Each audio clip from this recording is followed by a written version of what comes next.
ముందుగా అందరికీ బక్రీద్ శుభాకాంక్షలు. Welcome back to our channel honour of commerce. నేను మీ సుమ. ఈరోజు డిగ్రీ సెకండ్ ఇయర్ లోని అడ్వాన్స్డ్ అకౌంటింగ్ అనే సబ్జెక్ట్ అనేది చెప్పుకుందాం. దానిలో unit 1 accounting for non profit organisation అనే టాపిక్ అనేది ఇక్కడ డిస్కస్ చేద్దాం. నాన్ ప్రాఫిట్ ఆర్గనైజేషన్ అంటే మనం ఏం చెప్పొచ్చు అంటే, ఎటువంటి ప్రాఫిట్ అనేది ఆశించకుండా చేసే సంస్థలు ఏవైతే ఉన్నాయో దాన్ని మనం ఏం చెప్పొచ్చు అంటే నాన్ ప్రాఫిట్ ఆర్గనైజేషన్ అనేది చెప్పొచ్చు.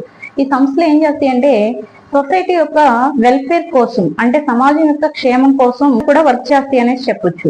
ఫర్ ఎగ్జాంపుల్ గా చెప్పాలి అంటే charitable institutions, old age homes, ఇవే కాకుండా ఎడ్యుకేషనల్ పర్పస్ గా కొన్ని సంస్థలు ఏంటి అంటే ఫ్రీ ఎడ్యుకేషన్ అనేవి కల్పిస్తూ ఉంటాయి.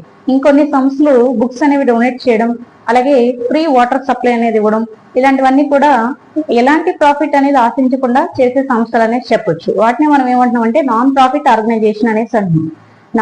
ఈ నాన్ ప్రాఫిట్ ఆర్గనైజేషన్ అనేది సర్వీస్ ఓరియంటెడ్ వర్క్ అనేది చేస్తుంది. అంటే దీని యొక్క ఎయిమ్ ఏం చెప్పొచ్చు అంటే సర్వీస్ మోటివ్ అనేసి చెప్పొచ్చు. ప్రజలకు సేవ చేయాలి అనే ఉద్దేశంతో ఏర్పడిన సంస్థలు ఏవైతే ఉన్నాయో వాటిని మనం ఏం చెప్తున్నాం అంటే నాన్ ప్రాఫిట్ ఆర్గనైజేషన్ అనేది చెప్తున్నాం.